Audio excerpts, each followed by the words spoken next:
السلام علیکم ورحمۃ اللہ وبرکاتہ۔ آپ دیکھ رہے ہیں فاطمہ ٹی وی۔ پہلے چینل کو سبسکرائب کر لیجئے تاکہ ہماری نیو ویڈیوز آپ لوگ تک پہنچ سکیں۔ آج کا ہمارا ٹاپک ہے کہ حضرت نوح کی اولاد کون ہیں اور ہندو کس نبی کی امت میں سے ہیں۔ اللہ نے ہر جگہ جہاں جہاں پر بشر پیدا کیے وہاں ایک نبی بھیجے، ایک میسنجر بھیجے تاکہ وہ لوگوں کو بتا سکیں کہ انہیں کس کی عبادت کرنی چاہیے اور اللہ کا ڈر ان کے دلوں میں ڈال سکے۔ حضرت نوح بھی اسی طریقے سے ایک نبی ہیں اور ان کی امت ہندو ہیں۔ انہوں نے بہت کوشش کی کہ حضرت نوح علیہ السلام نے بہت کوشش کی کہ وہ ہندوؤں کو قائل کر سکے اس بات کے لیے کہ وہ صرف ایک خدا کو مانے، لیکن ان لوگوں نے ان کا یقین نہیں کیا اور انہیں طرح طرح کی پریشانیوں کا بھی سامنا کرنا پڑا۔ پھر حضرت نوح علیہ السلام کو جبرائیل علیہ السلام ان تک پہنچے اور انہیں فرمایا کہ اللہ کی طرف سے آپ کے لیے حکم آیا ہے کہ آپ ایک کشتی تیار کیجئے جس میں آپ، آپ کی بیوی اور آپ کے بچے اور جتنے بھی جانور ہیں وہ آپ کے ساتھ اس کشتی میں سفر میں شامل ہوں گے اور کوئی نہیں۔ وہاں پہ لوگوں میں بت پرستی کا جنون اس قدر شامل ہو چکا تھا کہ جہاں دل چاہتا وہاں پہ مٹی سے کہیں سے بھی بت بنا کے انہیں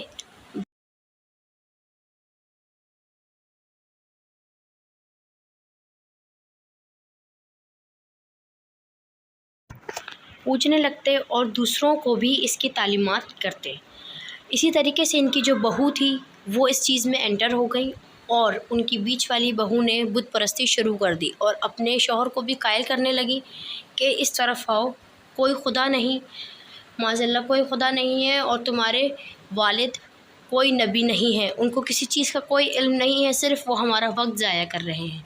لیکن ان کا بیٹا اس باتوں میں تھا، لیکن اسے پھر بھی اپنی جان کی پرواہ تھی۔ ایک لالچ کے طور پہ اس نے اپنے والد کا ساتھ دیا، یعنی حضرت نوح علیہ السلام کا۔ ایک کشتی تیار کی، جو ہی کشتی تیار ہوئی دور دور سے لوگ اسے تماشائی آ کے دیکھنے لگے کہ نوح نے کون سی کشتی تیار کی ہے، اسے کس چیز کا حکم دیا ہے اس کے اللہ نے، مگر وہ صرف اللہ کے باتوں میں آتے، اللہ کی ہی بات کرتے اور اللہ کی ہی بات سے آگے بڑھتے اور کچھ اپنے پاس سے نہ کرتے۔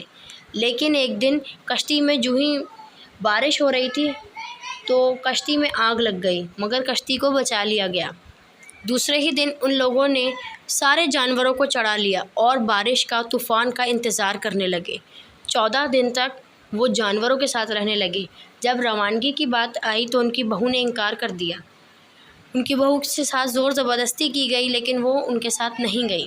پھر ان کے بیٹے نے اسے اٹھا لیا اور اسے لے گیا اپنے ساتھ۔ وہ یہی کہتی کہ میں نہ تمہارے باپ کو مانتی ہوں اور نہ ہی اس کے اللہ کو، نعوذ باللہ، لیکن پھر بھی وہ اسے زبردستی اپنے ساتھ لے گیا۔ انہوں نے 14 دن وہاں قیام کیا اور کشتی میں ہی رہے اور بار بار ان کا بیٹا ان سے اجازت مانگتا ہے کہ میں باہر دیکھنا چاہتا ہوں، مگر حضرت نوح علیہ السلام اسے منع کر دیتے کہ نہیں، ہم اس چیز کا آپ کو نہیں کہہ سکتے، اس لیے کیونکہ میرے اللہ نے مجھے اس کا حکم نہیں دیا کہ میں باہر دیکھ سکوں کہ باہر کیا عالم ہے۔ تھوڑے دن گزرنے کے بعد ایک خاموشی سی طاری ہو گئی اور کشتی غوطے کھانے لگی۔ جو ہی ان لوگوں کو معلوم ہو چکا تھا کہ طوفان آ گیا ہے، تھوڑی دیر میں صبح ہوئی تو طوفان رک گیا اور ان کی کشتی تنہا بیچ میں کھڑی تھی۔ انہوں نے باہر جھانک کر دیکھا تو کوئی بشر، کوئی ایک چیز موجود نہ تھی، سب کچھ ختم، نیست و نابود ہو چکا تھا۔ جو ہی یہ کشتی سے نیچے اترے تو انہوں نے دیکھا کہ کوئی نہیں ہے پانی کے سوا، دور دور تک پانی کے سوا کوئی زمین پہ نظر نہیں آ رہا تھا ان لوگوں کے علاوہ۔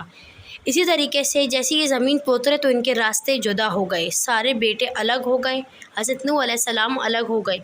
اور پھر اس کے بعد جو ان کا بیٹا باغی تھا، اس بیٹے نے ایک راستہ اختیار کیا اور اس کی جو اولاد پیدا ہوئی اسے ہندو بنایا اور پھر یہ وہاں سے ہندو کی نسل سٹارٹ دوبارہ سے ہو گئی۔